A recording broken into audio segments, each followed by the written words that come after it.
Dear Papa Dudut, naranasan niyo na bang pagmukhaing pangit ng isang tao? Ako kasi, oo. At ang masakit pa nito ay sinabi yon sa akin ng lalaking mahal ko. Aaminin ko na habang sinusulat ko ang parteng ito ng aking kwento ay bumabalik. Yung kirot na naramdaman ko noon na pilit ko namang ibinabaon na sa limot ngayon. Pero siguro ay ganon talaga at may proseso ang mga bagay.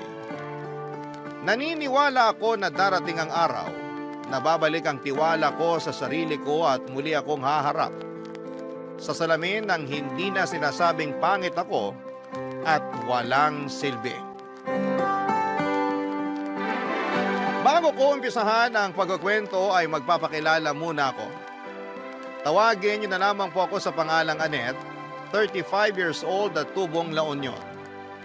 Pero dito na ako nakatira sa Manila at isa akong nurse. Nadiskubre ko ang programa ninyo noong minsang nag-send ng link sa akin ng pinsan at best friend kong si Christine ng isa sa mga istorya ninyo sa YouTube. Sakto, naka-quarantine ako dahil sa COVID-19 kaya naiinip ako. Simula noon ay nagustuhan ko na ang istoryang tampok ninyo, pero hindi ko naisip na ako mismo ang magpapadala ng sulat sa inyong istasyon.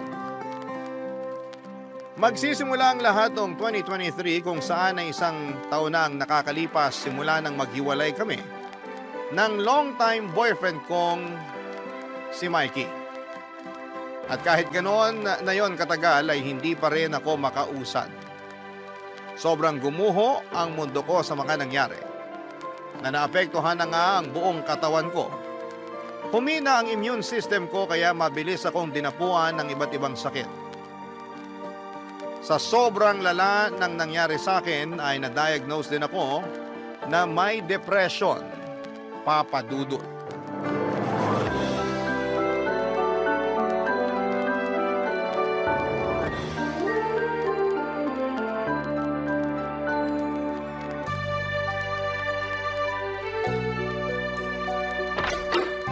Surprise! Happy birthday, Annette! Hala, Christine! Nandito ka? Oo, hindi mo lang ako imahinasyon, Insan. Nandito talaga ako ngayon sa apartment mo para i-surprise ka. Happy birthday uli! Naku, thank you. Hindi ko expected tong pa-surprise mo, ah. May expected bang surprise? Sa bagay, wala nga naman. Pero paano ka nakapasok dito? Gaga, binigyan mo ako ng susi, di ba? Ay, oo nga pala. Mamaya na tayo magtsikahan. Blow mo muna tong candle sa cake mo. Dali, dali! O sige, sige. Yay! Happy birthday uli! Thank you, Insan. Lapag muna natin tong cake sa mesa. Teka. Liga, muna tayo sa sofa. Ikaw talaga? Nag-abala ka pang pumunta dito? Don't tell me galing ka pang La Union yan. Malamang. May mga pasalubong ako sa bag ko. Bigay ko mamaya. Pero kasi miss na nga kita. Alam mo namang ikaw lang yung pinsan na kasundo ko eh. Sus, inuto mo pa ako. Pero seryoso, bakit napaluwas ka?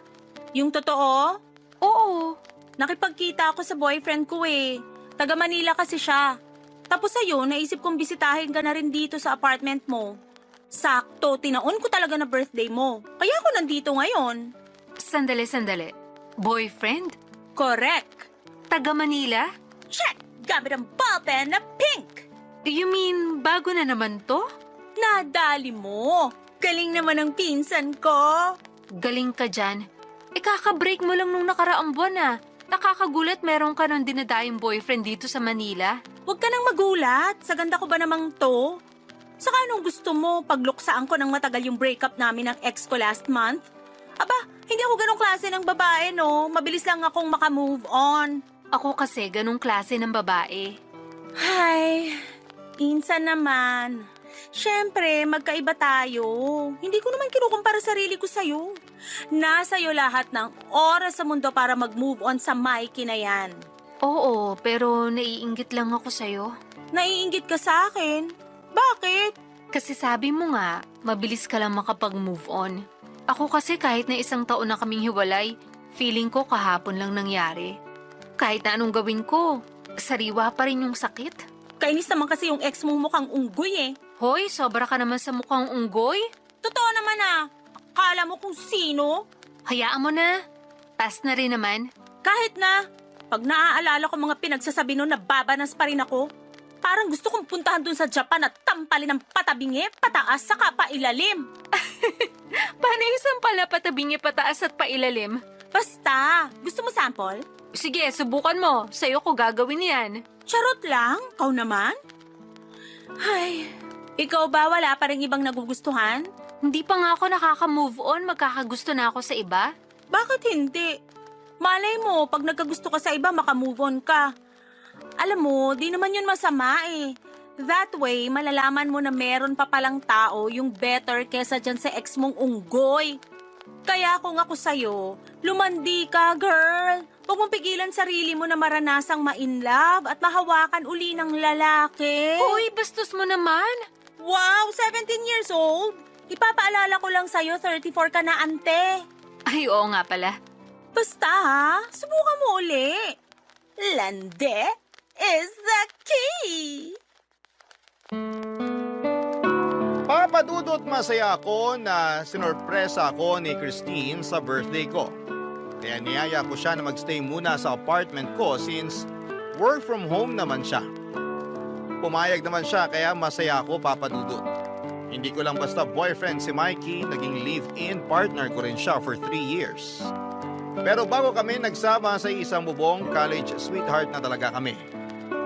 Buong akala ko ay siya na yung lalaking mapapangasawa ko at magiging tatay ng mga anak ko. Admin staff si Mikey sa isang private company sa Mandaluyong. Pero vocal na talaga siya sa kagustuhan niyang mag-ibang bansa. Pero dahil minimum wage earner lamang siya at breadwinner pa ay hirap siyang makaipon ng pera na pangasikaso ng mga papeles niya. Kaya nga tinulungan ko siya since may ipon naman ako at suportado ko siya. Sa pangarap niyang yon, Papadudot. Sabi niya sa akin, gusto niyang mag-ipon para makapagpagawa na kami ng sariling bahay. Natitirhan namin pag bumuo na kami ng pamilya namin. Bukod doon ay pinangakuan niya rin ako ng kasal pag uwi niya dito sa Pilipinas. Maraming pangarap si Mikey para sa amin pero lahat ng yon ay napako. Pagkalipas ng 3 buwan nung dumating siya doon sa Japan, napansin ko kasi tumamlay ang komunikasyon namin at lagi niyang dahilan ay ang pagiging busy niya sa trabaho. Siyempre, inunawa ko yon dahil may trabaho rin naman ako pero lalong lumala ang sitwasyon namin. LDR na nga kami tapos ay lagi pa kaming nag-aaway. Apektado na rin ako habang nasa duty at may sa ilang beses nang umiyak sa CR ng ospital kapag break time dahil kay Mikey at sa mga misunderstandings namin. Tapos nalaman ko na lamang na may iba na siyang babae. Matapos isend sa akin ang katrabaho niyang Pinoy din ng litrato nilang dalawa ng babae niya. Nakokonsensya raw itong katrabaho niya na makitang niloloko ko ni Mikey kaya gumawa siya ng paraan para malaman ko. Kinompronta ko ang ex-boyfriend ko tungkol sa litrato na yon. Pero pinabulaanan lamang niya at sinabihan akong praning at mapagduda. Pero nagpatuloy ang panlalamig niya sa akin hanggang sa dumating yung punto na kinausap na niya ako para makipaghiwalay. Siyempre, tumutol ako. Ayoko pero ininsulto niya ako. Pinagsalitaan ang mga masasakit at masasama at aaminin kong tumagos yun hanggang sa buto ko. At kapag naaalala ko yon ay nanliliit ako, Papadudot. Yun ang dahilan kung bakit bumaba ang kumpiyansa ko sa sarili ko at kapag nakikita ko ang mukha ko sa salamin ay nandidiri ako. Iniisip ko ang lahat ng mga pangit na sinabi sa akin ni Mikey kaya niya ako hiniwalayan. Halimbawa noon ay ang mukha raw akong manang, pagod na pagod, stress, at kung ano-ano pa. Pero dahil makulit si Christine ay sinubukan ko pa rin makipagkilala sa iba. Tama naman siya sa sinabi niya na pinipigilan ko lamang ang sarili ko na ma-in love. Natatakot kasi ako na masaktan ulit kaya gusto ko na sanang protektahan laban dito ang sarili ko. Pero na-realize ko na hindi naman masama ang sinabi niya. wala namang masama kung susubukan ko ulit. Kaya nag-install ako ng dating app. At doon ay nag-cruise ang landas namin ni Rondel.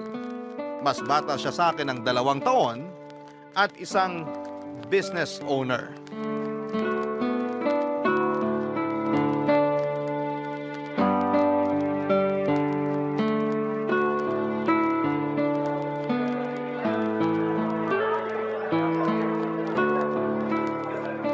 Iba talaga amoy ng brewed coffee. Nakakabuhay ng sistema.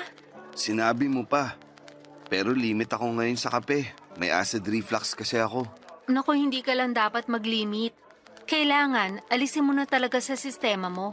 Mahirap nang sumpungin. Ang sakit-sakit kaya nun. Sa bagay. Sige, susundin ko sinabi mo kasi nurse ka. Mas alam mo. Hala siya. For sure, pinagsabihan ka na rin ng doktor mo. Ikaw lang tong makulit. Tignan mo, umorder ka na naman ng kape. Kung alam ko lang sana, hindi na tayo pumunta rito. Okay lang yun. Saka minsan lang naman. Ayoko namang palagpasin na dalhin ka rito kasi nabanggit mong gustong-gusto mong subukan kape nila rito. Talaga? Nabanggit ko ba yon? Oo, last time. Sa chat natin. Hindi ko na maalala. Buti ikaw naaalala mo. Oo naman. Maliit na bagay. Pero in fairness, na-touch ako. I mean, dun pa lang sa naaalala mo kaya sinama mo sa date natin ngayon tong coffee shop. Thank you for being thoughtful. You're welcome. So, maiba tayo. Kwento ka pa nga ng tungkol sa family business nyo? Gusto ko pang malaman. Gumagawa ng glass products ang family ko. Sample nun yung mga bottles and jars na may iba't ibang pinaggagamitan. Windows, mirrors, partitions, insulation. Inumpisahan ng lolo ko yung business na yon na minana pa ng daddy ko. Napalago nila yun ni mami at ngayon kami na ng 2 brother ko yung nagmamanage. Hindi ba mahirap mag-manage ng business? Mahirap din kasi maraming challenges. Pero naaayos din naman. Yearly, meron kaming goals na sineset na dapat ma-achieve ng company namin. Hindi lang yan nakafocus sa sales. Kasama rin dyan yung benefits ng mga employee namin. Kasi sila ang backbone ng negosyo. Laging sinasabi ng lolo at daddy ko na pahalagaan namin ang aming mga tauhan. Dahil sila ang bumubuhay sa negosyo. Totoo naman, kaya ginagawa namin lahat ng makakaya namin ng mga kapatid ko para mabigyan sila ng patas na benepisyo at karapatan. Nakakatuwa naman. Bilib na ako sa inyo. Sana ipagpatuloy niyo ang pangangalaga sa kapakanan ng mga employee niyo. Lalong pagpapalain ng negosyo. Pero sabi rin ng daddy ko, subukan ko naman daw makipag-date kasi puro na lang ako trabaho. Talaga? Sinabi niya yon? Maraming beses na. Kampiyan pa sila ni mami. Ako na lang kasi walang asawa sa aming magkakapatid.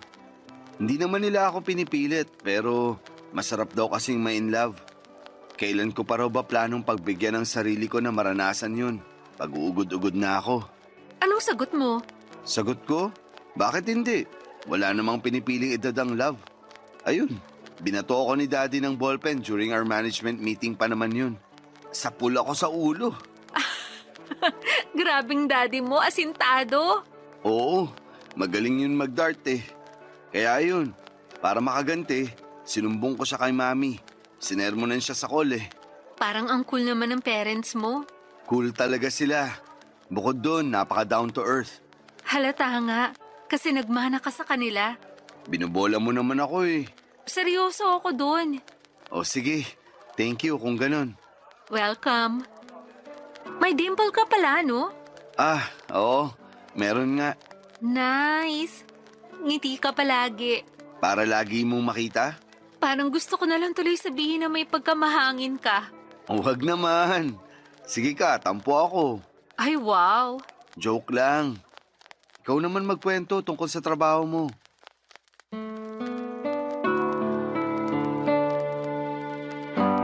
Papadudot aaminin ko na bago sa akin ang pakiramdam na makipag-date ulit sa iba dahil si Mikey ang first boyfriend ko.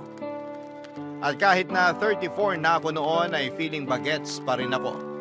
Pero masaya rin naman kasama si Rondel, kwela, palakwento at nakikinig kapag ako naman ang bumabangka. Natuwa rin ako sa pinakita niyang paghanga sa propesyon ko bilang isang nurse. Lalo na nga noong panahon ng pandemic.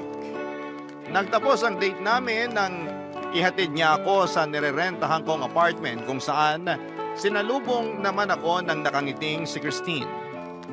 Nagpatuloy ang pag-uusap namin ni Rondel at masasabi kong na-attach na ako sa kanya. Sino ba namang hindi, napaka-gentleman niya. At habang lumalalim ang feelings ko for him, ay mas lalo akong natatakot na baka masaktan lamang ako sa dulo. Marami akong tanong tulad ng paano kung hindi kami compatible. Paano kung katulad din siya ni Mikey? Na sa una lang magaling tapos ay idadump lamang ako sa huli. Kasi may nakitang mas better sa akin. Ayoko na ulit pagdaanan ang sakit na naranasan ko nang iwan ako ni Mikey, kaya naman nilinaw ko kay Rondel. Ang pagkakaibigan lang ang kaya kong ibigay sa kanya. Dahil hindi pa ako handang pumasok muli sa panibagong pakikipagrelasyon ng mga panahong yon. Barangay Love Stories. Barangay Love Stories. Papadudod, parang pinagsisihan ko na sinabi kong pagkakaibigan lang ang kaya kong ibigay kay Rondel. Kasi habang tumatagal ay hinahanap-hanap ko na ang presensya niya. Siguro kay na-fall na ako sa kanya sa loob ng 2 linggo naming pag-uusap. Pinaramdam niya kasi sa akin na mahalaga ako at kaibig-ibig. Kumbaga'y nawala lahat ng pagdududa ko sa sarili ko dahil sa pagmamahal niya. Pero ako lang tong natatakot na sumubok ulit at makipagrelasyon. Kung tatanungin ninyo ako kung ano ang nagustuhan ko kay Rondel, ay masasabi kong marami. Bukod sa artistahin niyang itsura, ay napakabait din niyang anak sa mga magulang niya. Kaya nga mahal na mahal ko noon ang ex-boyfriend ko kasi mabuti rin siyang anak sa nanay niya na mag-isang nagtaguyod sa kanilang 5 magkakapatid. Laging sinasabi ni Mikey na gusto niyang bumawi sa mama niya at ibigay dito ang lahat ng kaginhawahan na deserve nito. At magagawa lang niya yon kapag nakapag-abroad siya. Kaya nga hindi ako makapaniwala na lolokohin niya ako. Kasi pinangakuan din niya ako na babawi siya sa akin at sa mga tulong ko sa kanya.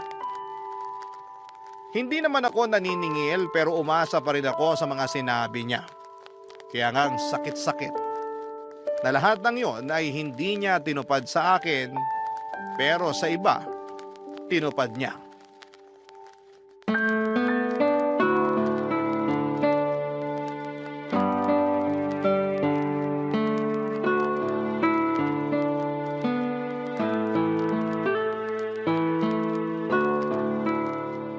Ano nga uli yung sinabi mo? May problema ako. Buntis ka? Sira, ano ba yung pinagsasasabi mo? Umahis ka nga. For your information, maayos akong kausap. Ano na nga yung problema mo? Baka mapalala ako pa? Charot! Baka matulungan kita, kaya sabihin mo na. Kasi, humihingi ng second date si Rondel. Sus, yun lang naman pala. Anong yun lang pala? Kung mangunot kasi noo mo at magsalubong kilay, kala ko na paano ka na. Second date lang pala eh. Di pagbigyan mo.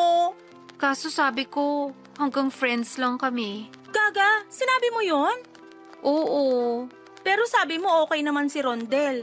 Disente, mukhang matino, saka gentleman. Nandun na tayo pero bigla ulit ako natakot. Parang kung masaktan uli ako. Paano kung... Hoy, insan, kalma ka lang. Inhale, exhale. Salamat, Insan. Sorry, ang OA ko ba? Gaga, hindi OA yun, no? Pero pwede mong sabihin sa akin yung gumugulo sa isip mo? Ayun na nga yun. Natatakot ako na baka pag pinagbigyan ko si Rondel, lalo ako mahulog sa kanya. Wait! Stop! Hindi na nga ako nagsasalita eh. Ulitin mo nga yung sinabi mo. Alin ba dun? Yung natatakot ako? Hindi yan, forward pa. Yung dulo. Yung pagkatapos nung pinagbigyan mo si Rondel. Lalo akong mahulog sa kanya? Ayun nga! So, ibig sabihin, nahuhulog ka na sa kanya. In love ka na, Insan. Oo, pero Pero ano? Walang mangyayaring masama sa'yo. Kaya wag mong pigilan na lalong ma-inlove kay Rondel. natatakot nga ako. Hindi ka ba nakikinig? Hindi lahat ng lalaki katulad ni Mikey. Ramdam ko na mabait talaga si Rondel, kaya wag mo naman siyang i-judge na kaugali ng mokong mong ex-boyfriend. Ang unfair nun sa kanya, lalo na sinabi mong in love ka na rin. Sa bagay, may punto ka. Pero paano ko ba sasabihin sa kanya? Na alin? Na gusto ko naman talagang pumayag sa second date namin, pero nahihiya kasi ako. 'Di ba? Sinabi ko nga sa kanya na hanggang friends lang kami. Sus, kahit naman magkaibigan, nagde-date pa rin. Pumayag ka lang, tapos kunin mo yung sign kung gusto mo pang i-pursue yung relationship nyo. For sure may rason kung bakit magkausap pa rin kayo hanggang ngayon at gusto kanyang makadate uli kahit na sinabi mo sa kanya na friends lang kayo. Go girl! Ganun ba yun? Oo, maniwala ka sa pinsan mong maganda. Baka sinasabi mo lang yan kasi gustong-gusto mo na ako magka-jowa ah. Bakit naman hindi? Sabi ko nga, ramdam ko na mabait yang si Rondel. Gwapo pa. Alam mo, may kamukha siyang artista sa GMA. Basta meron talaga. Pero sige na, pumayag ka na. Makipag-date ka na uli. Ay, o sige. Sana lang talaga walang mangyaring masama. Walang mangyayaring masama. Ganyan din inisip mo nung unang date nyo, pero umuwi ka ritong malapad ang ngiti na hindi mawala-wala hanggang kinabukasan. Huwag mo nang subukang i-deny. Grabe namang observation skills yan, Insan. Siyempre naman. Kilig na kilig ka pa nga no na parang akala mo bumalik ka sa pagiging teenager. Parang nahiya na tuloy ako. Hay nako, huwag ka nang mahiya. Ako lang naman to. Saka happy nga ako na happy ka na uli. Sige, sabihin na natin na konting frustrated at confused, pero mas nananaig yung happiness talaga. Ramdam ko sa aura mo. Talaga? Oo nga, at deserve mo yan. Ay, namiss ko talaga na makita kang in love, Insan. Kaya nga, sana wag mong pigilan sarili mo na maranasan uli. But this time, pang matagalan na. Magdilang anghel ka. Oo naman. So paano? Push na yan ha? Second date na to! Papadudot aaminin ko na may point naman si Christine sa mga sinabi niya. Hindi nga naman tama na patuloy ko pa rin itali ang sarili ko kay Mikey at hayaan na siya lang yung maging masaya sa piling ng iba. Naisip ko na baka may dahilan kung bakit nakilala ko si Rondel. Kaya naman kinonsider ko ang payo ng pinsan ko at kinausap ko si Rondel. Sinabi ko na pumapayag na ako makipag-date sa kanya sa ikalawang pagkakataon, Papadudot. Tuwang-tuwa naman si Rondel nang sabihin ko yon. At kulang na lang ay hilahin na niya ang araw. Para lamang dumating yung eksaktong petsa kung kailan magkikita kami. Naging smooth yung date namin at nagpunta kami sa Intramuros pagkagaling namin sa Binondo. Tapos nag-museum din kami at masasabi kong nag-enjoy talaga kami ng husto. Kumbaga sulit yung pagod sa paglalakad. Napag-usapan din namin ni Rondel kung ano ang level ng pagkakaibigan namin. Sinabi niya sa akin na higit na sa pagkakaibigan ang nararamdaman niya. Kahit na pinigilan naman niya noong una dahil narespeto niya ang request ko. Nung ako naman ang tinanong niya ay doon ako umamin na gusto ko na rin siya. And to make the story short ay pumayag na akong ligawan ni Rondel. At bilang unang hakbang ay pinakilala ko siya sa pinsan kong si Christine after a week, Papadudot.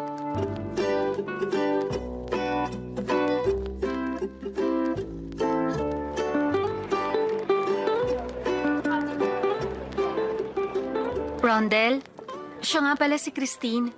Yung kwento ko sa yung pinsan ko at best friend na rin at the same time. Dito muna siya ng ilang buwan. Wala kasi akong kasama. Hi, Christine. Maraming nakwentong magandang bagay tungkol sa'yo si Annette. Nice to finally meet you. Nice to meet you rin. Naku, sana nga maganda talaga yun. Mamaya pati kalukuhan ko, chinika niya sa'yo. Grabe ka naman sa akin, Insan. Eme lang, ikaw naman. Pero Rondel, Seryoso ka ba talaga sa panliligaw mo sa pinsan ko? Kasi kung hindi, ngayon pa lang, sabihin mo na. Seryoso ako sa panliligaw ko kay Annette. Totoo yung feelings ko sa kanya. Dapat lang. Kasi lagot ka talaga sa akin pag sinaktan mo pinsan ko. Hindi naman siguro gagawin ni Rondel yun. Huwag mo na siyang takutin. Hindi ko naman siya tinatakot. Kinakausap ko lang siya ng masinsinan. Naiintindihan ko naman kung bakit. Overprotective lang sa'yo ang pinsan mo. Correct! Mabuti pa, bili ka muna ng merienda dun sa convenience store. Mag-uusap lang kami nitong manliligaw mo. Pinapaalis mo ko? Oo. Sige na, go, go, go. Kuha ka na lang ng pera sa wallet ko. Bili ka kahit ano. Okay. Pero huwag mong tatakutin si Rondel ah. Oo na. Palagay mo sa akin. Rondel, bibili muna ako ng pagkain. Feel at home ka lang dito kasama tong pinsan ko. Mabait yan. Pasensya ka na ah. Di naman kita intensyon na takutin or what. OA lang tong si Annette. Pero alam mo kasi, may pinagdaanan na yan na medyo nakakasira ng ulo. Kaya kung dadagdagan mo pa, ako na mismo nagsasabi sa'yo na lagot ka sa akin. Nakwento ba niya sa'yo yung tungkol sa ex-boyfriend niya? Nabanggit lang niya na masaklap daw yung hiwalayan nila kasi ng babae. Oo. Ang tagal-tagal na nila. Akala nga namin sila na yung endgame. Kasal na lang kulang sa kanila pero niloko niya lang pinsan ko. Ang masahol doon, pinagmukha niya pang pangit. Ang sakit-sakit marinig kay Annette yung mga sinabi sa kanya nung damukol na Mikey na yon. Kaya pag naaalala ko yun, nanggigigil pa rin ako. Ay, kasi hindi yun totoo. Ang ganda-ganda ng pinsan ko. Mabait siya, mabuting tao. Masipag na nurse tapos gaganunin lang siya nung lalaking minahal niya. Nakakalungkot lang talaga na may mga taong ubod ng sama. Akala mo wala silang pinagsamahan ni Annette. Ayoko na uli makitang nasasaktan yung pinsan ko ng todo-todo kaya sana ingatan mo siya at alagaan. Yun naman yung ginagawa ko kahit na hindi pa kami. Mahal ko na siya at seryoso yung nararamdaman ko sa kanya. Buti naman, yun lang din yung kailangan kong marinig sa'yo. Alam ko na di na bata si Annette pero kung nandito parents niya, ganito rin sasabihin nila sa'yo. Masaya ako na meron siyang pinsan na nag-aalala sa kapakanan niya. Umasa ka na tatratuhin kong mabuti si Annette. Namamahalin ko siya ng buong buo at iingatan ko ang kanyang puso. Aasahan ko yan. Pag yung pangako mo, binali mo, naku! Humanda talaga yung leeg mo. Charot lang. Baka sabihin mo, tinatakot na talaga kita. Nandito na ako. Buti walang pila sa cashier, kaya mabilis lang ako nakapagbayad. Ano binili mo? Merienda natin. Anong pinag-uusapan niyo ni Rondel? Wala naman. Pinapirma ko lang siya ng kasunduan na kapag sinaktan ka niya, mananagot siya sa akin. Huy, seryoso? Siyempre, biro lang. Pero kinausap ko lang siya na sana mahalin ka niya at alagaan pag naging kayo. Totoo yun. At sabi ko, oo. Kasi mahal na kita kahit di pa tayo. Ay! Sus! Bigla ako tuloy na miss jowa ko. Teka, tatawagan ko nga muna. Magbebe time muna kayo. Papadudot na touch naman ako sa mga sinabi ni Christine. Siya kasi ang kasama at karamay ko noong kasagsagan ng breakup namin ni Mikey. Wala na kasi akong parents, magkasunod na namatay sina mommy at daddy noong 2019. Kaya malaking dagok din ang breakup namin ni Mikey years later dahil hindi pa ako noon kayang mag-isa. Kumbaga bukod kay Christine ay siya lamang yung kakampi at kasangga ko. Pero sinaktan at iniwan lang din naman niya ako. Kaya nga thankful ako na may isang Rondel na dumating sa buhay ko, Papadudot. Parang nadagdagan ang support system ko. Pagkalipas ng isang buwan na panliligaw ay sinagot ko na nga po si Rondel. Naging masaya ang takbo ng relasyon namin. Una niyang ginawa ay pinakilala niya ako sa parents niya na hindi nagtagal ay nagkaroon ng espesyal na puwang sa puso ko. Naalala ko sa kanila ang mommy at daddy ko. Kaya nga nung nalaman nilang ulila na ako ay hindi sila nagdalawang isip na ituring akong miyembro ng pamilya bilang isang anak. Ang sarap sa pakiramdam na magkaroon ng panibagong pamilya. Sa katauhan ng mga magulang ni Rondel, Papa Dudut. Barangay Love Stories. Barangay Love Stories. Papa Dudut, over the moon yung pakiramdam ko sa usad ng relasyon namin ni Rondel. Kahit na hindi pa kami nagtatagal ay masasabi ko na siya na talaga. At noon ko na lamang ulit naramdaman ang ma-in love ng husto. May ahalin tulad ko sa magic yung nangyari kasi nabago bigla ni Rondel ang mga pangit na pakiramdam ko sa aking sarili simula nang sinaktan ako at pinagmukhang pangit ni Mikey. Hindi naman sa idinedepende ko sa kanya ang kumpiyansa ko, pero malaking papel ang ginagampanan ng sinasabi at pinaparamdam sa atin ng mga taong malalapit sa buhay natin upang madagdagan ang tiwala natin sa ating mga sarili. Kaya nga ang laki ng pasasalamat ko kay Rondel dahil ibinigay niya yon sa akin. Hindi na ako nahihiyang tumingin sa salamin at hindi ko na rin sinasabihan ng masasakit na salita ang sarili ko.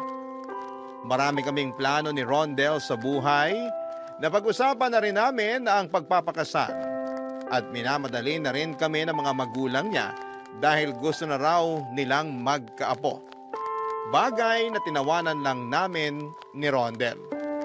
Walang pagsidla ng kasiyahan na nararamdaman ko ng mga panahong yon. Dahil unti-unting kinukulayan na namin ang mga plano namin. Excited na akong bumuo ng pamilya kasama siya pero lahat ng yon ay nagbago. Nang ma-diagnose akong may stage 1 cervical cancer nitong January lang, pakiramdam ko, pinagsakluban ako ng langit at lupa dahil sa panibagong pagsubok na pinagdaraanan ko, Papa Dudut.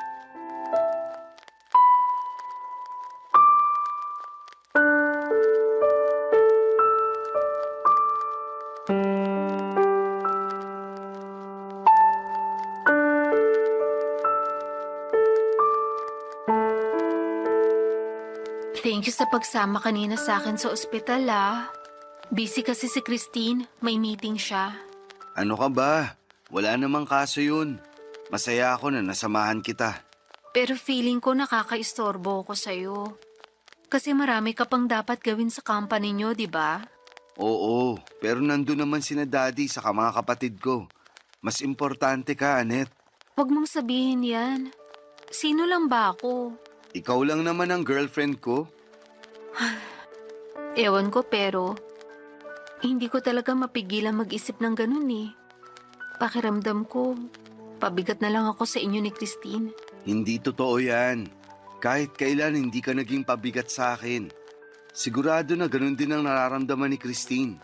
Peste naman kasing sakit to. Bakit ako pa talaga yung tinamaan? Kung kailan nagsisimula pa lang tayo magplano na magiging buhay natin. Saka naman biglang ganito. Paano na lang kung hindi na ako gumaling, Rondel? Gagaling ka. Naniniwala ako dun. Pero nawawala na ako ng pag-asa. Hindi ko mapigilang matakot. Okay lang matakot. Kasama mo naman ako eh. Basta kapag nakakaramdam ka ng ganun, kausapin mo ako. Para kahit paano, mabawasan yung takot at pag-aalala mo. Pero nahihiya na rin ako sa'yo. Ano ba kasi ang sinasabi mo? Bakit ka mahihiya sa akin? Boyfriend mo ako, di ba? Siyempre, ang daming what ifs. Hindi natin sigurado ang pwede mangyari dahil traitor tong sakit na to. Paano kung akala natin bumubuti na ako pero hindi naman pala? Tapos isang araw, bigla na lang ako mawala. Paano ka na? Ayokong mawala ka, Anet. Kaya pwede ba? Huwag ka namang magsalita ng ganyan. Kaya ka nga nagpapagamot. May mga gumagaling sa sakit na yan. Kaya hindi pa rin ako nawawala ng pag-asa na malalagpasan natin tong pagsubok na to sa relasyon natin. Iniisip ko lang naman ang kapakanan mo. Ayaw kitang itali sa akin kasi walang kasiguraduhan tong sakit ko. Ano bang ibig mong sabihin? Naisip ko lang naman na mas mabuti siguro kung maghiwalay na lang tayo. Ayoko. Hindi ako papayag. Para nga makapag-move on ka na. Hayaan mo na lang ako. Kaya ko naman sarili ko. Nandiyan naman si Christine eh. Ayokong makipag-iwalay sa'yo dahil mahal kita. Ilang beses ko pa bang dapat sabihin yan? Saka anong makapag-move on? Sa palagay mo, ganun lang kadali yun? Hirap kasi sa'yo, masyado mong pinangungunahan yung mga bagay. Ayoko lang mas mahirapan ka. Ayoko lang maging kargo mo ko. Hindi ko naman iniisip yun. Masaya ako kapag nasasamahan kita sa pagpapagamot mo. Gustong gusto ko na inaasikaso ka kahit lagi mong sinasabi na kaya mo naman. Kaya bakit ka makikipaghiwalay? Hindi mo na ba ako mahal? Mahal kita, syempre. Oh, yun naman pala eh. Kung ano-anong iniisip mo eh. Sabi nga ng doktor, iwasan mo mag-isip ng mag-isip at magpaka-stress. Kung may iisipin ka, magagandang bagay na lang. Isipin mo na gagaling ka. Kasi yun ang iniisip namin ni Christine. Gusto ko naman talagang gumaling. Ayoko pang mamatay. Hindi ka pa mamamatay. Kasi di tayo titigil gawin lahat para gumaling ka. Basta, tandaan mo na hindi ka nag-iisa sa laban mo na to. Nandito kami ng pinsan mo. Nandito rin parents ko. Pinagdadasal ka nila, Annette. Kasi mahal na mahal ka rin nila. Kaya sana huwag kang sumuko, ha? Gagaling ka. Salamat, Rondel. Malaking bagay na nandyan ka. Mas nakakaya kong labanan tong sakit ko. Pasensya ka na sa sinabi ko kanina. Ayoko naman talaga maghiwalay tayo kasi mahal na mahal kita. Mahal na mahal din kita. Kaya Tana, nandito lang ako para sa'yo. Papa Dudut, hindi niyo ako masisisi kung gusto ko nang makipaghiwalay kay Rondel. Pakiramdam ko ay nasira ang lahat ng mga magaganda naming plano sa buhay dahil sa pagkakasakit ko. Pero ang totoo ay natatakot talaga akong mag-isa. Ayoko pa rin mamatay kaya nga mabuti na lamang dahil hindi ako iniwan ni Rondel. Hindi siya pumayag na makipaghiwalay sa akin kahit na magiging malaking responsibilidad niya ako. Hindi ko na idedetalye ang gamutan ko pero masasabi kong mahirap at masakit. May mga araw na mabuti ang pakiramdam ko at meron namang hindi. Dahil sa nangyari ay hindi na muna ako nakakapag-duty kasi kailangan kong magpalakas. Mabuti na lang at nasa tabi ko si Rondel at Christine para umalalay sa akin. Pakiramdam ko ay hindi ako nag-iisa habang nakikipaglaban sa sakit ko. Aaminin ko po na may mga araw pa rin na pinanghihinaan ako ng loob. Pero pinagpapasa Diyos ko na lamang ang lahat. Dahil siya lang naman ang may hawak ng buhay natin. Hindi ako tumigil sa pagdarasal. Na sana'y pagalingin niya ako dahil gusto ko pang makasama si Rondel ng mas matagal. Papa Dudut.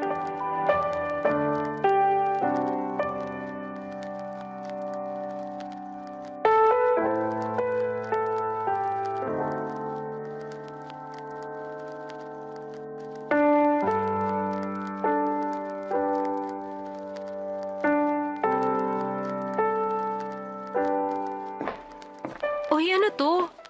Bakit may pakandila at dinner for two? Siyempre, espesyal ang gabi na to para sa atin eh. Espesyal? Birthday mo ba? Hindi pa naman, di ba? Hindi pa rin naman natin anniversary. Oo, pero mamaya ako na sasagutin yung mga tanong mo.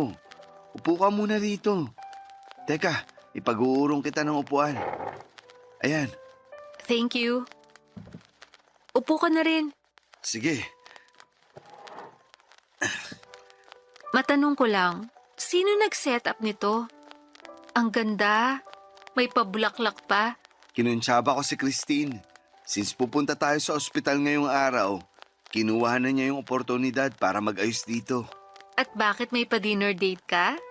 Ano ba kasing okasyon? Sabihin mo na. Pinagpraktisan ko to pero parang di ko na alam paano sisimulan. Kainis naman. Uy, Rondel, kausap mo bang sarili mo? Hindi. Ay, oo. Ay, hindi. Ano ba talaga? Teka, kinakabahan ka ba? Sino ba kasing hindi kakabahan? Kalma ka lang.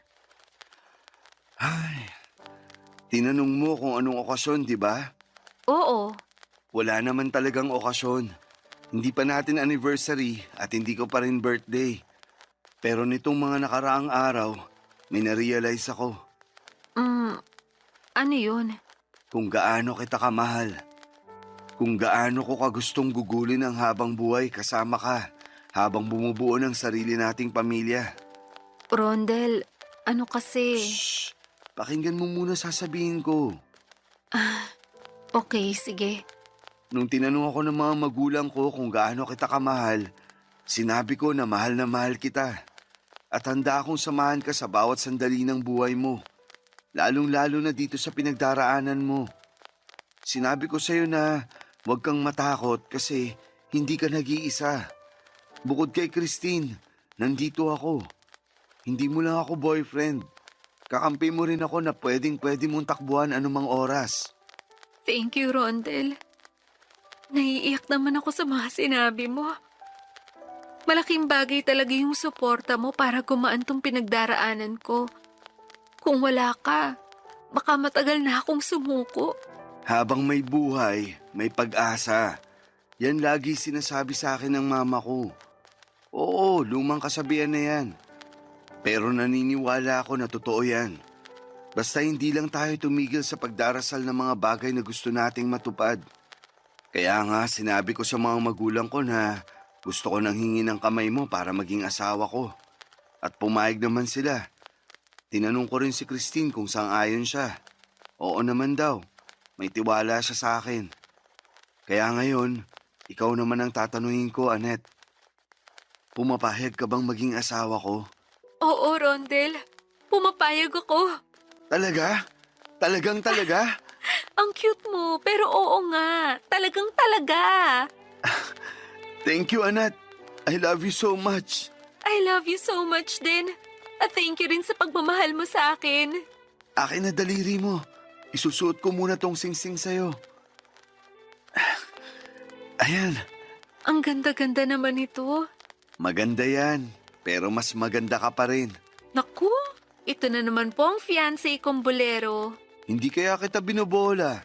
Nagsasabi lang ako ng totoo. Oo na, dyan mo ko nakuha sa matatamis mong salita. Pero seryoso, kinikilig ako. Excited na ako maging asawa ka. Excited na rin ako. Tingnan mo, naiiyak ulit ako.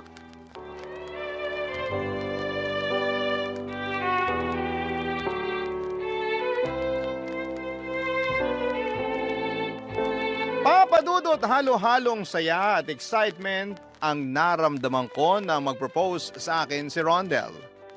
Feeling ko tuloy ay ako na ang pinakamagandang babae ng gabing yon.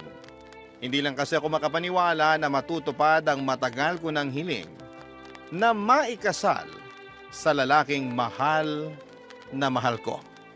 Bagay na hindi naman noon na ibigay sa akin ni Mikey. Totoo nga ang kasabihan na wala yan sa tagal kundi sa lalim ng pagmamahal ng dalawang tao. Sa kasalukuyan ay tuloy-tuloy pa rin ang pagpapagamot ko at tulad ng sinabi ko ay may mga araw na mabuti at merong hindi. Pero mas malakas na ako ngayon kumpara noon dahil alam kong kasama ko na si Rondel na harapin ang pagsubok na ito sa buhay ko. Gusto ko lang ding ibalita na last month ay kinasal na kami sa huwes at nakatira na ako ngayon sa kanila. Mahal na mahal ko po si Rondel. Siya yung lalaking ibinigay ng Panginoon sa akin bilang sagot sa mga panalangin ko. Maraming salamat po, Papa Dudut, sakaling mapili ninyong i-area ang istorya ng buhay ko. Buti na lang at napilit ako ni Christine na magpadala ng sulat sa inyong istasyon para ibahagi ang love story namin ni Rondel at hindi yon magiging posible kundi dahil sa tulong niya. Meron lang po sana akong kahilingan sa mga kabarangay natin. Kung pwede sana'y ipagdasal ninyo ang aking paggaling. Hanggang dito na lamang po ang sulat ko, Papa Dudut, and God bless po sa Barangay LS and more power sa Barangay Love Stories. Ang inyong kapuso at kabarangay forever, Annette. Dear Papa Dudut, noong nabubuhay ang tatay ko ay lagi niyang sinasabi na hindi naman daw mawawala ang mga dagok o pagsubok habang patuloy tayo naglalakbay sa mundong ito. Ibig sabihin, parte ng pang-araw-araw nating buhay ang mga problema. May ugali noon si tatay na para hindi tuluyang malugmok ay tinuturing niyang oportunidad ang bawat problemang nararanasan namin. Na meron daw siya ritong matututunan at mas mapapatatag nito ang kanyang sarili. Hindi rin daw yon pangmatagalan at may katapusan. Nang tumanda na ako ay mas naintindihan ko ang kahulugan noon, lalo na noong mga panahong ako naman ang dumaan sa matinding dagok ng buhay ko. Bago ko umpisahan ang pagkukwento ay pabati muna ng isang mapagpalang tanghali sa inyo at sa mga kabarangay natin. Matatawa ba kayo kung sasabihin kong Barangay LS ang tinuring kong kaibigan noong mga panahong pakaramdam ko ay nag-iisa ako sa buhay? Kapag nakakapakinig ako ng mga kwento sa Barangay Love Stories at tuwing naririnig ko ang mga payo sa mga kabarangay natin sa letter sender ay nababawasan ang lungkot na nararamdaman ko. Matagal ko nang pinakikinggan ang Barangay Love Stories pero ngayon lamang ako naglakas ng loob na sumulat. Tawagin niyo na lamang ako sa pangalang Desiree, taga Iloilo pero tubong Pasig. 30 years old, pangalawa sa 5 magkakapatid. Magsisimula ang lahat noong 24 years old ako at nagtatrabaho bilang manager sa isang kilalang fast food chain dito sa Pilipinas.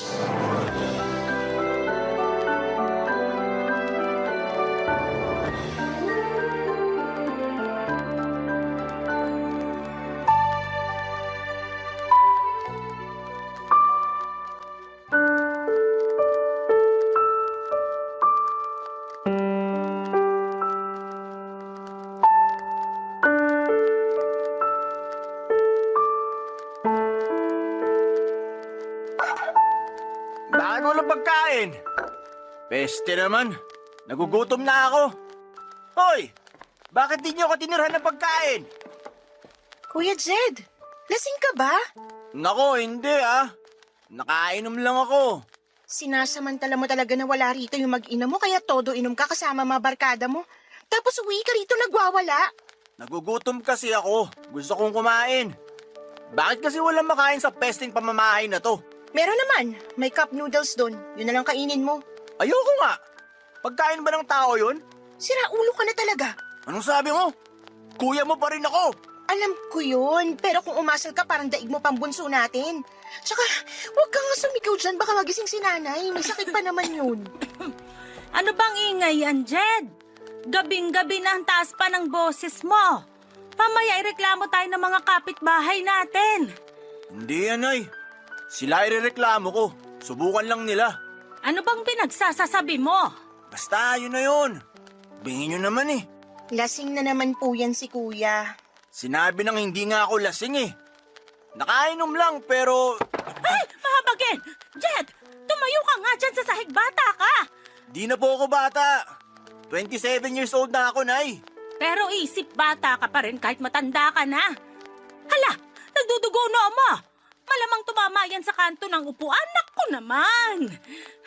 Ay, anak, huwag ka nang tumunga nga dyan. Ikuha mo ng bulak at gamot tong kuya mo para sa sugat niya. Sige po, Nay.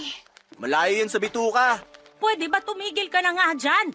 Desiree, ang tagal mo naman. Dali-dalian mo. Aba, Ito na po yung medicine kit, Nay. ay, anong gagawin ko dyan? Ipaglagay mo ako ng gamot sa bulak. Sige po. Ano ba yan? Lahat kailangan sabihin sa'yo ay kita mo na ngang may sugat ang kuya mo. Hindi ko naman po kasalanan kung bakit siya may sugat, kaya wag po kayong magalit sa akin. Ah, basta. Akin na yung bulak. Dali. Ay, Jed, nak. Masakit to, ha? Hihipan ko na lang para di masyadong mahapde. Oh, Aray ko, Nay. Aray ko naman. ay, huwag ka ngang malikot. Baka malagyan kong mata mo. Ayoko na po niyan. Ang sakit-sakit kaya. Ikaw na nga ginagamot ni nanay, ikaw pa may ganang gumanyan? Ano bang problema mo, ha? Bakit lagi ka nalang may sinasabi sa lahat ng ginagawa ko? Paano? Di ka naman gumawa ng matino, kaya malamang may masasabi sa'yo. Nay, awatin niyo ako kasi masasampal ko na tong si Desiree. Tumigil na kayo. Mali naman na pinagsasalita mo siya ng ganyan. Kuya mo pa rin siya. Wala naman po akong ginawa sa kanya, nagsabi lang ako ng totoo. Kahit na. Hindi ka na lang sana nagsalita. Kita mong lasing yung kuya mo. Minsan hindi mo rin ginagamit kokote mo eh. Ano na? Naghihintay ako ng sorry mo. Sorry, kuya. Yan, ganyan nga. Tandaan mo kasi na ako pa rin ang kuya mo. Kaya dapat igagalang mo ko kahit na manager ka dun sa pinagtatrabahuhan mo. Tama na yan. Matulog ka na lang, Jed.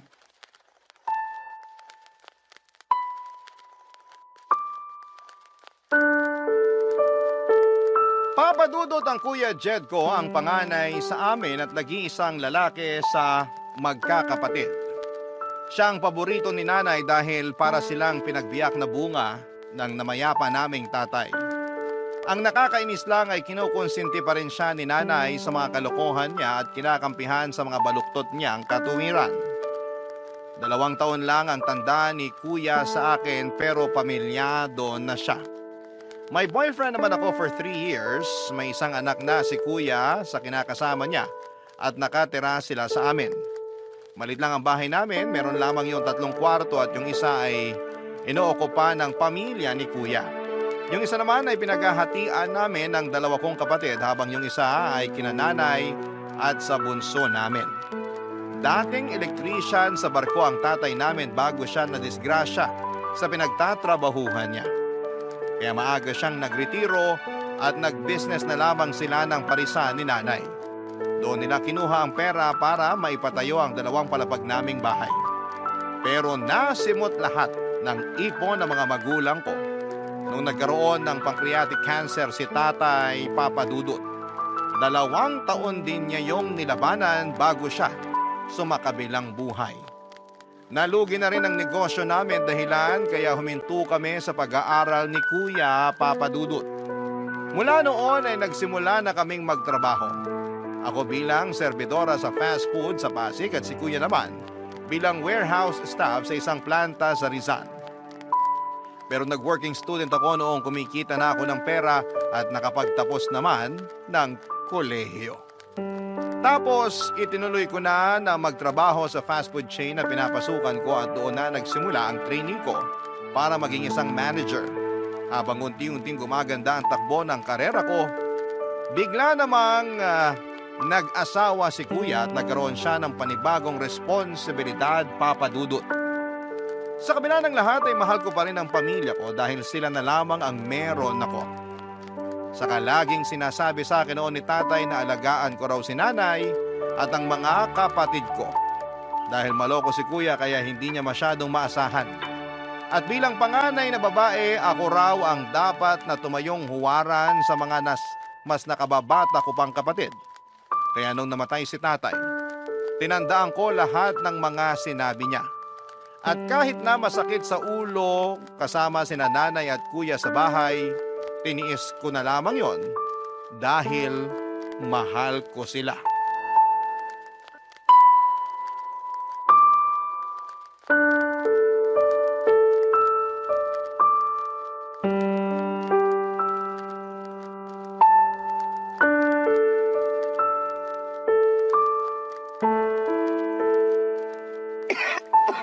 Kuya naman!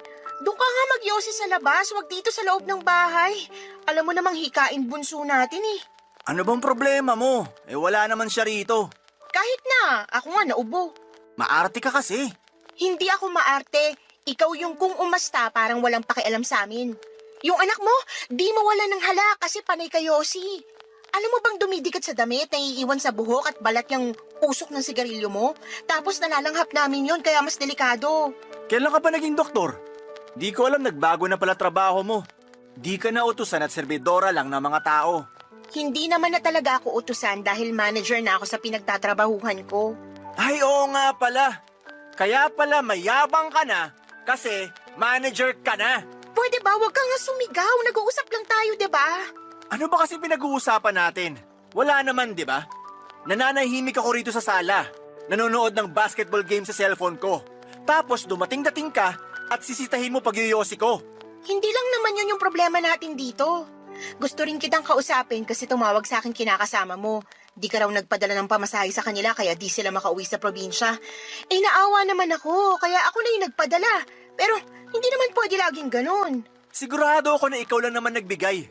Di naman yun ang hingi sa'yo. Kung manunumbat ka, sana di ka na nag-abot. Bukal naman sa loob ko yun, pero napapansin ko kasi lagi kayong kinakapos sa pagkain, sa gamot, at iba nyo pang pangailangan. Tapos, ngayon, wala ka palang pinadala sa mag-ina mo, alam mo naman ngayon sila luluwas ng probinsya. Walang natira sa sinahod ko eh. Laki ng kaltasan sa opisina namin. Tapos may mga binayaran pa akong utang. Bakit may pambisyo ka kung wala na palang natira sa sahod mo? Nilibre lang ako ng mga kaibigan ko. Maniwala sa'yo. Galante ka sa ibang tao pero sobrang kuripot mo naman sa amin, pati sa pamilya mo. Alam ko na ikaw na naman yung naglabas ng pera at gumastos sa inuman nyo nung isang araw, pati na rin kagabi, kaya wala kang pera. Ano ba kasing pakialam mo kung saan ko ginagastos pera ko? Pera ko yun, hindi yun sa'yo. Tsaka, kapal naman ang mukha mo ang pakialaman pati pagbibisyo ko eh. Wala ka namang ambag. Tsaka ka na magsalita kung ikaw na tumutustos sa pang-alak at pang-yosi ko. Bakit ko naman gagawin yun? Ano ka, hilo? Aba, hilu-hiluhin ko mukha mo eh. Nag-aaway na naman ba kayo? Dinig na dinig ko boses nyo sa labasan. Nakakahiya kayo, ha? Si kuya lang naman po yung sumisigaw, Nay. Ang hinahinahon ko rito. Paano hindi sisigaw? Nakakabwisit ka. Wala po akong ginawa dyan, ha? Sinaway ko lang na wag nang magyosi rito sa bahay kasi nauubo ako sa usok. Tapos pinagsabihan ko rin tungkol sa pagbibisyo niya kasi lagi na lang silang kapos. Narinig nyo, Nay? Napaka-pakialamera ng anak nyong yan. Huwag mo na lang kasing pakialaman ng kuya mo, nak.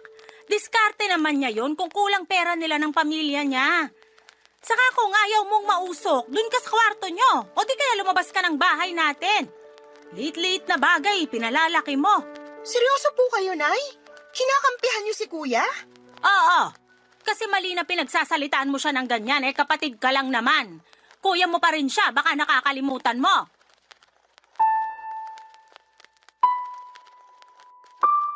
Nakakainis lang kasi ako pa rin ang lumalabas na masama na nang pinagsabihan ko si Kuya Jed tungkol sa pagbibisyo niya. Concern lang naman ako sa pamilya niya dahil nakikita kong kinakapos na sila at mas nahihirapan ako dahil kargo ko sila. Ang gusto ko lang naman ay tulungan niya ako sa pagtataguyod ng pamilya pero lumalabas na kasama pa siya sa responsibilidad ko. Kaya nga malaki ang tampo ko kay nanay nang kampihan niya pa si kuya dahil unfair noon para sa akin, Papa Dudut. Hindi lang naman si kuya ang anak niya rin ako. At kung magbibilangan kami ng mga naitutulong namin ni kuya sa pamilya, alam ko na mas marami yung naiambag at naisakripisyo ko. Kaya lang si kuya pa rin yung kawawa at biktima sa aming dalawa. Ako pa rin yung mayabang at mapanumbat na anak dahil lang mas malaki ang sweldo ko kesa sa kapatid ko. Ang sakit lang sa kalooban na sa mismong pamilya ko pa talaga ako makakarinig ng mga masasakit na salita. Kaya nga pagkatapos ng pagtatalo naming yon, ay nagmukmuk ako sa kwarto at umiyak. Hindi ko na lamang namalaya na nakatulog na ako at kinabukasan ay nagising ako sa sigaw ni nanay. Umalis daw sa bahay si Kuya Jed na may dalang ilang piraso ng mga damit.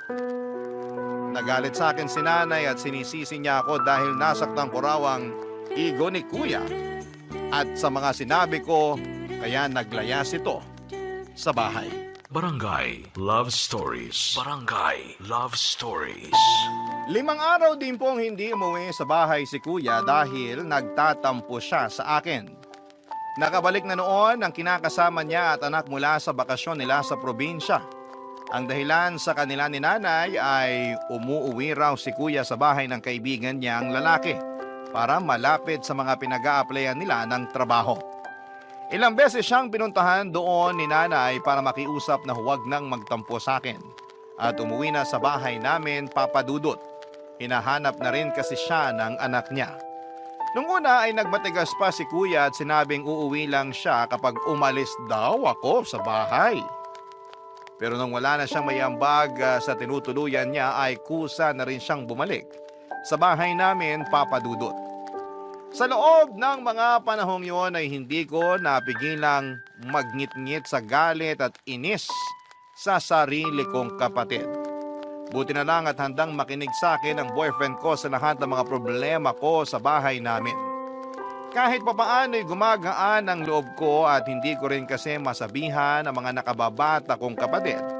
Dahil ayoko namang dumagdag pa yon sa lahat ng mga inaasikaso nila. Gusto ko ay focus lamang sila sa pag-aaral nila at ayoko rin na magalit sila sa nanay at kuya namin. Kaya naman sinolo ko na lamang lahat ng bigat sa dibdib at sama ng loob na nararamdaman ko. Wala namang perpektong pamilya. Lahat may kapintasan at kakulangan, kaya alam ko na normal lang yung pinagdaraanan namin. Kaya nga sa huli pinatawad ko na lamang si kuya kahit na siya patong may ganang palabasin na ako ang kontrabida sa pamamahay namin, Papa Dudut.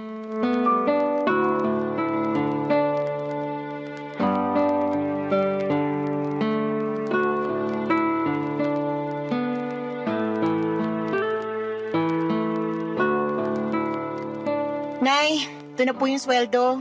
Uy! Nako, buti na lang nagbigay ka na. Said na ako wala nang budget. Teka, bakit kulang to?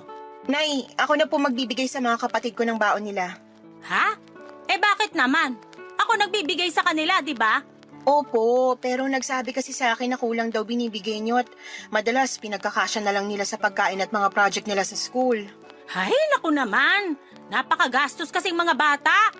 Nung panahon namin, di nga kami binibigyan ng perang pambaon ng mga magulang namin. Pero di naman kami kinakapos. Iba naman po yung panahon nyo sa panahon natin ngayon. Tsaka, nagmahal na rin ang mga bilihin kaya nagulat ako nung sinabi nila sa akin na kulang daw sa napagkasunduan nating allowance nila yung binibigay nyo. Saan nyo po ba ginagastos yung iba, Nay? Ha? Dito pa rin naman sa bahay. Syempre, kulang yung binibigay mong pangkain natin, kaya nagbabawas ako ng allowance ng mga kapatid mo. Maliit lang naman yon, purot lang, kaya wag kang magalit. Hindi naman po ako galit. Nagtatanong lang po ako. Nay, may pera ka ba dyan? Ha? Bakit? Anong gagawin mo? Lalabas kami ng mga barkada ko. Konting inom lang naman pero kinapos kasi ako eh. Nagbigay ako sa kinakasama ko kaya ayun. Wala akong pera, anak. Wala raw. Ano yung nasa bulsa nyo? Tsaka nangako kayo na bibigyan nyo ako ng pera pag binigyan na kayo ni Desiree. Ayan na ba yon? Akin na, dali! Ay, Yun! Malutong-lutong pa na 1,000. Salamat, Nay. Alis muna ako. Tama ba yung nakita ko? Binigyan nyo ng pera si Kuya, Nay? hindi ko naman binigay.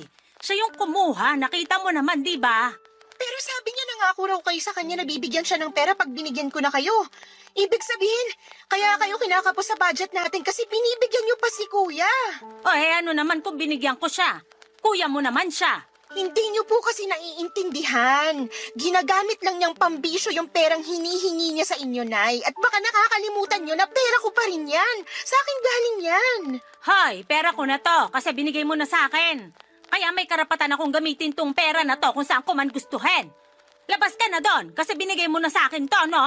Akala niyo po ba ganun lang kadaling kumita ng pera tapos ibibigay niyo lang kay Kuya pang bisyo niya? Alam ko kung paano kumita ng pera, kaya wag mo akong pangaralan dyan. Saka ikaw tong mas malaki sweldo kaysa sa inyo ng kuya mo. Bakit pinagdadamutan mo siya? Narinig mo naman sinabi niya, binigay niya dun sa kinakasama niya yung pera kaya kinapos siya. Natural, kasi responsibilidad niyang buhayin yung mag-ina niya. Sa lagay, kapag kinakapos siya, sa inyo siya hihingi ng pera para ano? Kapusin yung budget natin dito sa bahay, pati na rin yung allowance ng mga kapatid ko? Mabuti sana kung sa may kwenta niya ginagamit yung pera, pero sa bisyo niya, Nay. Hayaan mo na. Gusto lang naman maglibang ng kuya mo. Nagkwento sa akin yon. Aburido siya sa trabaho nila kasi nasermonan sila ng bisor nila. Kaya gusto raw niyang uminom. Ay, ewan ko sa inyo, Nay. Parang lahat na lang ng ginawa ni Kuya tama sa paningin niyo. Ikaw lang naman tong laging nakikitaan ng mali kuya mo kaya madalas kayong nag-aaway. Huwag kang masyadong mayabang at huwag ka ring bastos sa kuya mo.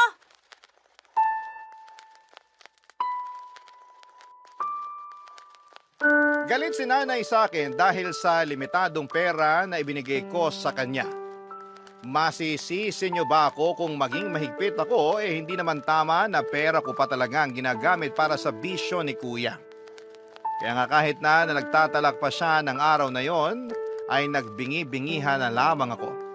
Pero hindi ibig sabihin ay hindi na ako nasaktan at naapektuhan sa mga sinabi niyang masama at masakit sa akin. Marami akong tanong sa isipan ko tulad ng bakit ganon niya ako pakitunguhan. Anak din naman niya ako. Sabi ng mga kaibigan ko na nakakaalam sa sitwasyon ng pamilya namin ay may favoritism daw si nanay at mas kinakampihan daw ng magulang yung anak nilang mahina dahil mas kailangan sila nito. At sa pamilya namin ay si kuya yon. Para sa akin ay wala namang masama na kampihan niya si kuya, pero sana'y wag naman niyang iparamdam sa amin. Lalong-lalo na sa akin, na si Kuya Jed lang ang anak niya, Papa Dudut. Kaya nga para mabawasan ang pag-aalala ko na baka hindi nabibigyan ng baon ng iba ko pang mga kapatid ay ako na ang nag-aabot noon sa kanila, imbes na idaan ko pa ang pera kay nanay. Hindi ko siya tinatanggalan ng karapatan na maging magulang sa amin, pero alam kong may sinabi rin ako dahil sa akin galing ang pera. Pinaghirapan ko yon mula sa pagtatrabaho kaya dapat alam ko kung saan yon napupunta. Pero minasama pa rin yon ni nanay at sinabihan akong mapagkwentang anak porket ako ang nagpapasok ng pera sa pamamahay namin. Sa totoo lang, Papa Dudut, ay pagod na akong pakisamahan sila pero hindi ko naman sila matiis ng matagal. Isang araw ay narinig kong nagtatalo sina kuya at ang kinakasama niya dahil kulang daw ang perang sinesweldo ng kapatid ko na panggastos nila. Nalaman ko rin na may sakit ang pamangkin ko kaya hindi na ako nagpatumpik-tumpik na mag-abot ng pera para sa pambili nila ng gamot. Pero ni isang thank you mula kay kuya ay wala akong narinig at pagkatapos ay ginawan pa niya ako ng masama, Papa Dudut.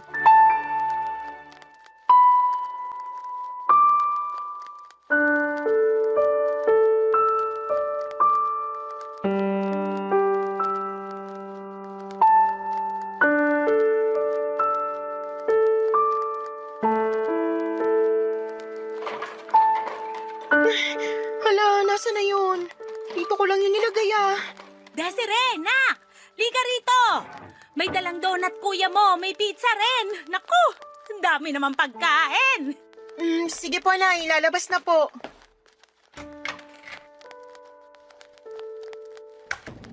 Kain lang kayo, Nay. Marami po yan. Kain ka na rin, Desiree. Baka sabihin mo, ikaw lang na ikaw nagdadala ng pasalubong dito sa bahay. Wala naman akong sinasabing ganon, kuya. Sus, nababasa ko kaya sa mga mata mo. Ang dami niyan ah. San mo kinuha pinambili niyan hindi mo pa naman sweldo? May pera ako, no? Talaga lang ah. Nangutang pa nga sa akin kinakasama mo kanina lang kasi wala na raw kayo ni Singkong duling pambili ng bigas. Kaya hindi ako naniniwala na may pera ka, kuya. Nayo, tinan niyo yung ugali ni Desiree. Sumusobra na.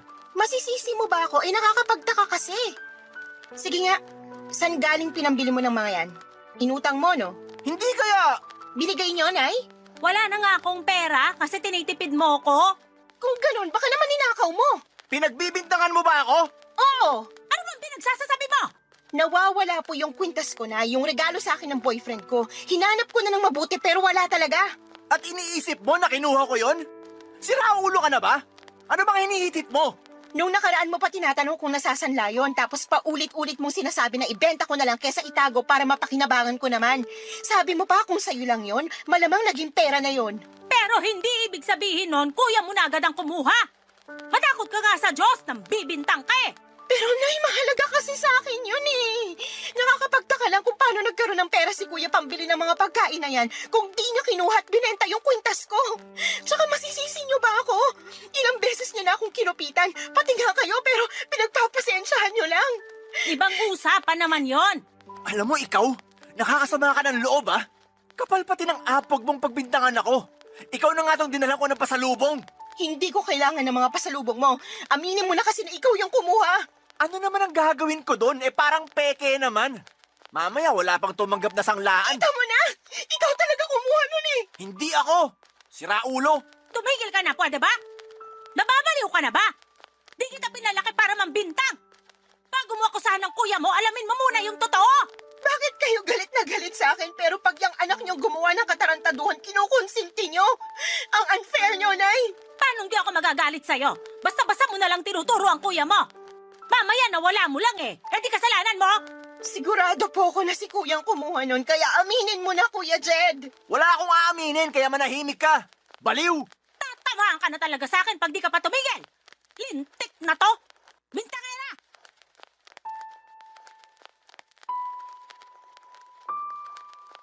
Papadudo, tulad ng sinabi ko ay hindi yun ang unang beses na nawalan ako ng gamit sa bahay namin at laging si Kuya Jed ang salarin. Ang halimbawa ng kinuha niya sa aking gamit ay yung tumbler na regalo sa akin ng kaibigan ko noong birthday ko. Nakita ko na lamang na ginagamit na ng kinakasama niya dahil tinatamad daw itong kumuha ng tubig na malamig sa ref kaya doon na lamang naglalagay ng yelo. Akala niya ibili yun ni Kuya at gusto niya sanang isauli sa akin pero ako na lamang ang tumanggi. Bukod doon ay may mga damit din ako na kinukuha ni Kuya at ibinibigay sa live-in partner niya. Natigil na lamang yon nung sinatap ko siya at napunta kay nanay ang pangungupit niya ng pera. Pero kung tutuusin ay parang ako pa rin ang pinagnanakawan niya dahil sa akin galing ang mga perang yon, papadudot. Kaya sigurado ako na siya ang kumuha ng kwintas na regalo ng boyfriend ko. Kaso imbes na aminin ang kasalanan niya at humingi ng tawad ay nagmatigas si Kuya. Sinabihan niya ako ng hindi maganda at ang masahol pa doon ay kinampihan pa siya ng nanay namin. Kaya nga abot langit ang galit ko sa kanya at nadagdagan pa ang hinanakit ko. Nang pagkaraan ng 2 araw ay nakita ko ang naturang kwintas sa leeg ng kapitbahay naming dalaga, papadudot. Barangay Love Stories. Barangay Love Stories. Sinabi sa akin ng kapitbahay namin na niregalo yon sa kanya ng nanay niya at nakumpirma ko na binenta nga yon sa kanila ni Kuya. Gusto ko sanang bilhin na lamang ang kwintas dahil galing yon sa boyfriend ko pero nagmatigas ang kapitbahay namin. Gustong gusto niya raw kasi yon at hindi na sila makakabili ng ganon sa murang halaga. Naiyak na lamang ako nang hindi na naibalik sa akin ang kwintas at sinabi ko yon sa boyfriend ko. Nagalit siya sa kuya ko pero sabi rin niya na pabayaan ko na lamang dahil pwede naman niyang palitan yon. Sobrang sama ng loob ko sa kapatid ko na mga panahong yon. Kaya naman kinumpronta ko siya pero mas galit pa siya sa akin, papadudot. Simula noon ay hindi ko na kinausap si Kuya Jed. Nawala na ako ng amor sa kanila ni nanay dahil kinampihan na naman siya ni nanay, papadudot. Kahit na ginawa na ako nito ng masama. Kung ituring ko sila sa bahay ay para na lamang hangin pero sa totoo lang ay nasasaktan din ako pag ginagawa ko yon. Kaya lang ay wala na talaga akong lakas para kausapin at pakisamahan sila dahil sa mga ginawa at sinabi nila sa akin. Nagsorry naman sa akin ang kinakasama ni Kuya at nangako na babayaran na lamang yung kwintas. Pero ako na mismo ang tumanggi. Naisip kong palagpasin na yon. Pero hindi ko akalain na may gagawin na namang mas masahol pa doon ang Kuya Jed ko, papadudot.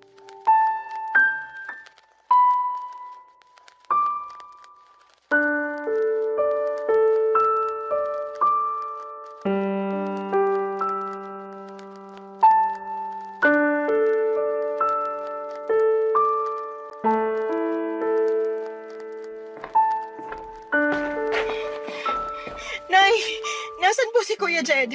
Umalis, bakit? Saka bakit ganyan ang itsura mo? Nawawala po yung pera ko sa cabinet eh. Malaking halaga po yun. Kaka-withdraw ko lang kanina para sa... Ibang klase ka rin, no? Kada may mawawala sa'yo, kuya mo agad pagbibintangan mo? Siya lang naman magnanakaw dito sa atin, Nay. Wag na wag mong pagsasalita ng ganyan ng kuya mo! Bakit ba kasi kampi kayo lagi sa kanya? Ako na nga yung naagrabyado niya, siya pa rin kinakampihan niyo. Kaya tuloy lumalaki ulo ni Kuya kasi mahal na mahal niyo. Ayoko lang maramdaman ng kuya mo na wala siyang kakampi sa bahay na to. Galit ka sa kanya. Ilag din mga kapatid mo sa kuya nila kaya ako na lang kakampi niya. Sana naman maintindihan mo yon. Hindi ko kayang intindihin kasi kahit masama niyang gawain, kinukonsinti niyo. Suportado niyo nga pagbibisyo niya, di ba? Magkano ba yung perang nawawala sa'yo? Ako na magbabayad para matahimik ka lang dyan. Malaki yun, Nay. Ipon ko po yun para sa kasal namin ng boyfriend ko. Ano? May plano ka na palang magpakasal? Di mo man lang sinasabi sa akin? Paano na lang sustento mo sa pamilya natin pag nag-asawa ka na? Di ka talaga nag-iisip? Sobra na po kayo! Palagay niyo sa akin, bangko niyo! Nandito na po ako. Ay, Jed! Ano nangyari sa mukha mo? Bakit may pasa ka? Putok pa labi mo, nak! Napaaway lang. Pero ayos lang po ako, Nay. Ayos ba yung ihika-ika ka na rin maglakad? Sino yung gumulpi sa'yo? Ipapabarangay natin! Wag na po. Gulo lang eh. Ayoko lang nang inaagrabyado ka. Ayos na nga po, Nay. Wag na kayong OA dyan. Oh, bakit ganyan ka makatingin sa akin, Desiree? Kuya, nawawala yung perang kawi-withdraw ko lang. Aminin mo na. Kinuha mo yun, no? Eh, hiniram ko lang naman. Sinasabi ko na nga ba ikaw yung nagnakaw noon? Hiniram ko lang naman. Ibabalik ko rin sa'yo. Pero hindi ka nagpaalam sa akin kaya pag nanakaw pa rin yon. Kinailangan ko lang talaga kasi pinagbabantaan na ako ng mga pinagkakautangan ko. Tingnan mo, ginulpi pa nila ako kanina nung mabayaran ko sila kasi raw pinagtaguan ko sila ng matagal. Sana naman maintindihan mo. Huwag ka namang madamot. Utang mo yan. Bakit ako kailangan mang problema dyan? Tsaka ako pa talaga yung madamot? Kapal din talaga ng mukha mo. Mabuti nga yung nabugbog ka nila para maturuan ka naman ng leksyon. Pinagsasasabi mo dyan? Ayos lang sa'yo na sinaktan nila kuya mo? At ayos lang po sa inyo na pinagnakawan ako ni Kuya. Sinabi ko naman sa inyo na mahalaga pag gagamitan ko ng perang yon. Nakakaintindi po ba kayo? Mas mahalaga pa rin buhay ng kuya mo. Paano na lang kung may nangyaring masama sa kanya dahil lang sa kadamutan mo? Isipin mo nga yun ng mabuti. Hindi yung puro sarili mo na lang inuuna mo. Saka na kayo magpakasal. Marami pa naman pagkakataon. Ewan ko po sa inyo, Nay. Wala na po talaga akong masabi. Bahala na kayo ni Kuya. Pagod na ako sa inyong dalawa. Naiyak na lamang ako sa palusot ni Kuya Jed matapos niyang kuhanin ang perang winidro ko. Siguro nga'y gano'n na siya kadesperadong makabayad sa mga pinagkakautangan niya kaya nagawa niya akong pagnakawan. Pero imbis na magpakumbaba at mag-sorry ay nagmalaki pa si Kuya at sinabihan akong madamot. Nang mga panahong yon ay sumabog na ang lahat ng naipong galit sa dibdib ko para sa kanya. Kaya hindi na ako nakapagtimpi at napagsalitaan ko na sila ng hindi maganda ni nanay. Galit na galit ako kay Kuya Jed. Gigil na para bang gusto ko siyang balatan ng buhay. Pero nagtimpi pa rin ako, Papa Dudut. Pagkatapos noon ay tinawagan ko ang boyfriend ko para magpasundo sa kanya. Hindi ko na kasi kayang matulog sa bahay namin kasama ang konsentidor kong ina at barumbado kong kuya. Ang plano ko isang gabi lang sana mag-i-stay sa apartment ng boyfriend ko pero habang nandun ako, sinabi niya sa akin na tanggapin ko na raw yung inaalok niya sa akin na makipag-live-in sa kanya. Ilang beses na rin kasi niya akong sinabihan na tumira kasama niya. Pero ako lang ang tumanggi dahil gusto ko sanang magpakasal muna kami. Pero dahil sa ginawa ni Kuya ay mukhang mapopospone ang matagal na naming plano. Pero sinabi sa akin ng boyfriend ko na pwede pa rin naming ituloy ang kasal dahil may budget pa naman siya. Natuloy ang kasal namin sa West pagkaraan ng 2 buwan simula nang lumipat ako sa apartment niya. Sobrang saya ko dahil iba yung kapayapaang dulot noong malayo na ako kina nanay at kay kuya. Bagaman ako pa rin ang sumusuporta sa mga nakababatang kapatid ko lalo na sa pag-aaral nila. Pakiramdam ko ay unti-unti na akong nakakabangon dahil wala nang pabigat sa buhay ko. Hindi na rin naman ako kinausap ni nanay at kuya. Ang sabi lang ng mga kapatid ko ay nahihiya raw sila sa akin. Pero ako na mismo ang kusang pumutol sa ugnayan namin. Masama na kung masama pero para naman yon sa peace of mind ko. Mabilis na lumipas ang 2 taon, Papa Dudut. Nagulat ako nang biglang makatanggap ako ng tawag sa cellphone mula kay nanay.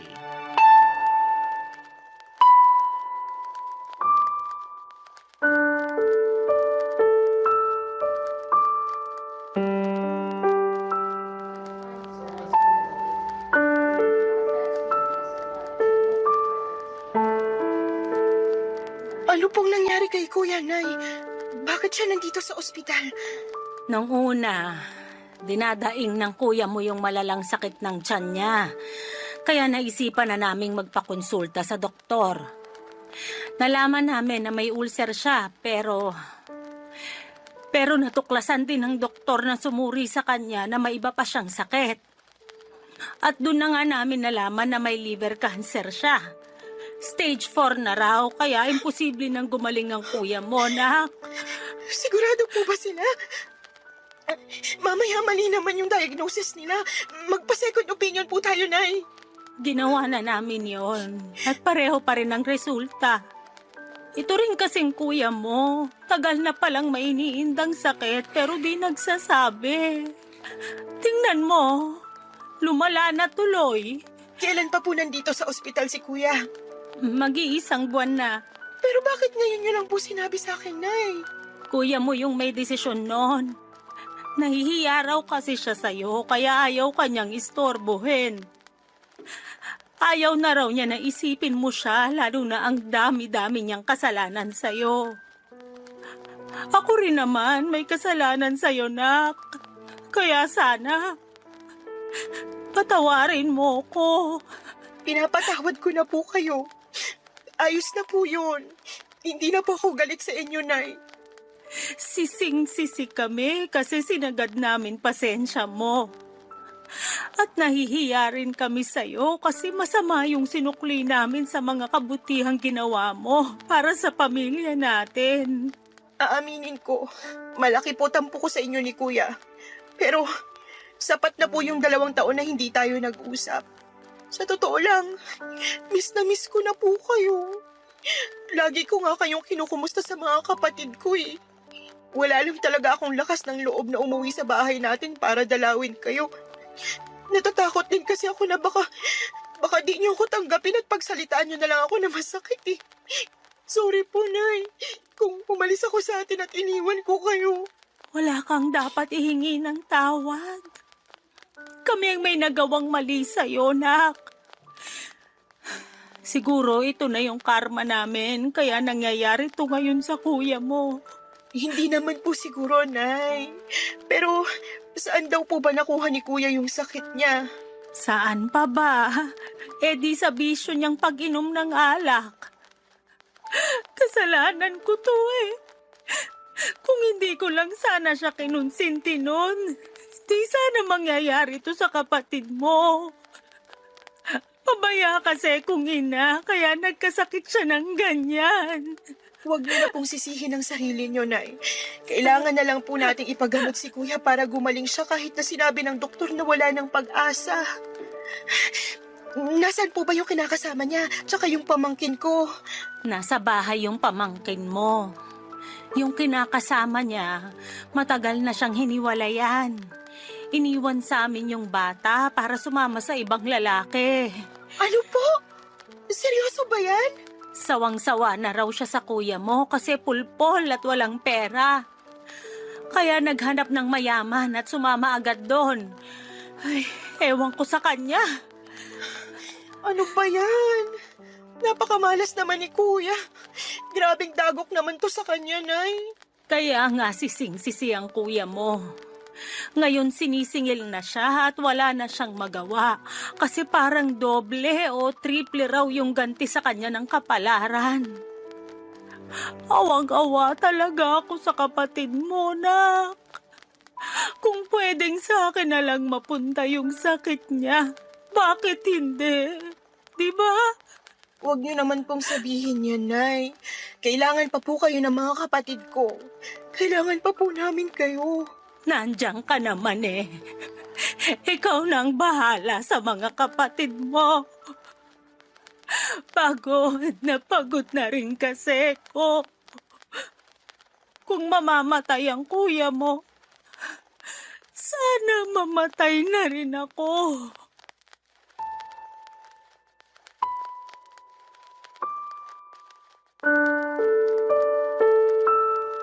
Papadudot napaka-unfair ni nanay sa sinabi niyang yon. Biglang bumalik yung mga nawala kong tampo sa kanya pero inisip ko na baka pagod lamang siya at emosyonal ng araw na yon. Nag-focus na lamang kami kay kuya na noon ay sobrang payat na dahil sa kanyang sakit. Sa totoo lang ay masakit makita na nakaratay sa higaan ang sarili mong kapatid at pinahihirapan ng malalang sakit. Doon ko nga napatunayan na kahit anong laki ng galit ko kay kuya, kaya ko siyang patawarin, madugtungan lang ng ilang pang taon ng buhay niya. Kaya nga nagdasal ako ng husto sa Diyos na pagalingin niya si Kuya Jed, pero mukhang may ibang plano ang may kapal para sa pamilya namin. Binawian ng buhay si Kuya pagkalipas lamang ng 3 araw simula noong malaman ko ang tungkol sa kalagayan niya. Sa loob ng 3 araw na yon ay nakapag-usap naman kami ni Kuya. Nakahingi siya ng tawad sa akin at nakiusap na kung pwede alagaan ko raw ang anak niya. Nangako ako sa kanya na hindi ko pababayaan ang pamangkin ko dahil mahal na mahal ko ang batang yon. Sobrang lungkot ng pamilya namin ang pumanaw si Kuya Jet. Iyak nang iyak si nanay sa unang gabi ng burol. Kulang na lamang ay maglupasay siya sa sahig habang sumisigaw na sana'y mabuhay pa ang kuya namin. Tapos doon na nangyari ang hindi inaasahan dahil biglang inatake sa puso ang nanay namin. Papa Dudut.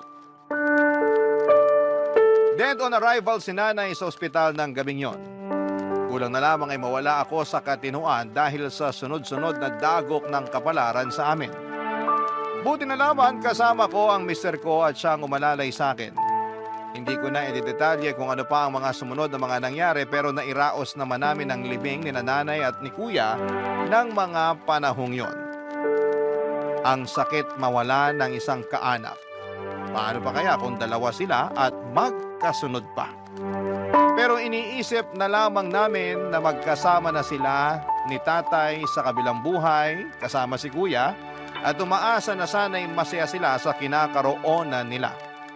Sa kasalukuyan ay napagtapos ko na ng pag-aaral ang mga kapatid ko at nasa pangangalaga ko ang pamangkin ko na tinuring ko na ring tunay na anak. Mula sa Pasig, dito na kami nakatira sa Iloilo nang madestino rito ang mister ko. Masasabi ko na kahit marami kaming pinagdaan ng problema, ay nalagpasan namin yun at naging matatag kami, Papa Dudut. Bukod doon ay masaya na ako para sa pamilya ko. Lalo na noong nakaraang taon lang ay biniyayaan na kami ng anak ng asawa ko. Maraming salamat po sakaling mapili po ninyong itampok ang kwento ng buhay ko at sana ay may napulot na aral at inspirasyon ng mga kabarangay natin matapos itong mapakinggan. More power po sa Barangay Love Stories at Barangay LS 97.1. Ang inyong forever kapuso at kabarangay, Desiree.